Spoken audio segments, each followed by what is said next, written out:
What's going on, team? Proof here, and welcome back to the next recruit report. And the card I'm going over now is Flare Blitz Coyote, and his skill says auto on rear guard when it attacks, call Soul Blast 9, not a typo. Until the end of that battle, this unit gets plus 30,000 power, and your opponent cannot call Sentinels from his or her hand. At the end of that battle, put all your rear guards on the bottom of your deck in any order. So this card is a bit of a mystery at the moment because obviously Soul Blast 9 is a very steep cost, and it's also on a card that doesn't come with it any way to help enable itself. So you have to kind of rely on your other cards to help enable it. And Soul Blast 7 in Unite Attacker was already kind of a hefty cost, and that was a Vanguard skill. And some people have been successful getting it off once or twice a game when they've used it. I personally haven't had that type of success with it. So to me, seeing the Soul Blast 9 card leads me to believe that it's going to be hard to pull off on standard, because if General Savfk hits, you'll get more benefit using Savfk's ability of the Soul Blast to pop one of your opponent's units and restand one of yours. And there's also the fact that it doesn't mesh at all with Dead Heat Bull Spike, because you're going to be getting more benefit out of using the Soul Blast to help pass around your force markers.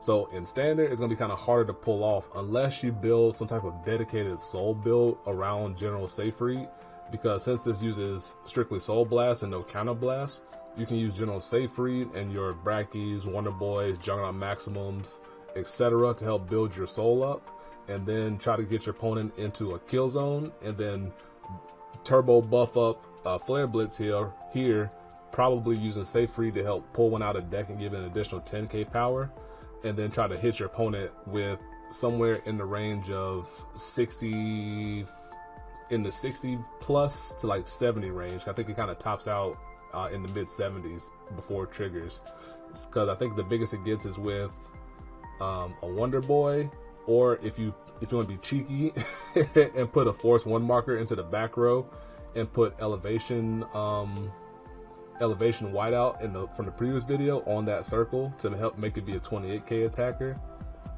You can do something like that, but you can get it into the 70s range and then try to one-shot your opponent. And it kind of does mesh well with General Savfk, because General Savfk's on hit prior to Flare Blitz Coyote will pressure your opponent to get cards out of their hand.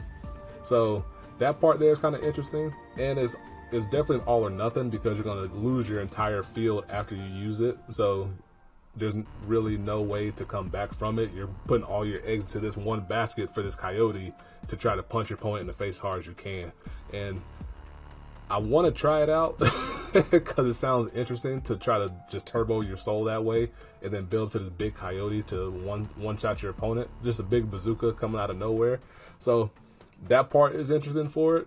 In the premium side of things, you might be able to find some success with it in a Hellheart 8 build, because when you're comboing off with Hellheart 8, every cycle you do with it is going to add 2 cards to your soul. So at some point, you're going to have this really fat soul and no way to use it outside of maybe Mayhem Tiger, which is an old card from the G era that went while it's charging. If your opponent puts a grade 2 or less guard down, you can Soul Blast 2 and pop it, and that way gives you a use of soul. And then this Flare Blitz Coyote here kind of gives you another use of your soul to be able to Soul Blast 9 and burst, and maybe do it twice in the same chain if you have a lot of cards in your soul, to be able to get your opponent from maybe 4 to 6, because it also gets, or if you have it on the Force 2 circle, it's going to get an additional critical, which is something you might want to consider if you're comboing off with this card in your Hellheart 8 deck. Usually you want to go with Force 1 for Hellheart 8, but if you're trying to combo off with Flare Blast Coyote, then you might be more likely to go Force 2 to help put your opponent in that predicament. So it has some weird applications, but it kind of makes me think there might be other ways to build soul up in the standard side of things to be able to help enable it. And if it does happen to help enable Coyote here, that means it's going to also help out General Savfk. It's also going to help out cards like a Grand Mobile to help get a copy of him into the soul. Also might help out, or definitely going to help out your bull spikes to get more cards into the soul to be able to pass around your force markers. So if Bushiroad wants to help enable Coyote here, it's going to help out all your other cards that need the soul to function as well. And that part I'm going to be excited to see. So yeah, that'll do it for this one. Also has sick art. I love the artwork on Coyote here.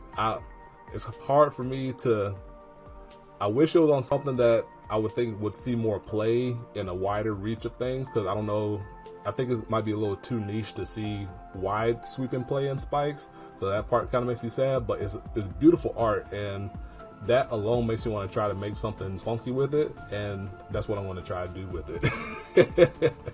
But that'll do it for this video. I hope you enjoyed. I hope you've enjoyed the recruit reports up to now. Let me know what you think about Coyote here. And yeah, that'll do it for me. And until the next one, peace. Be easy.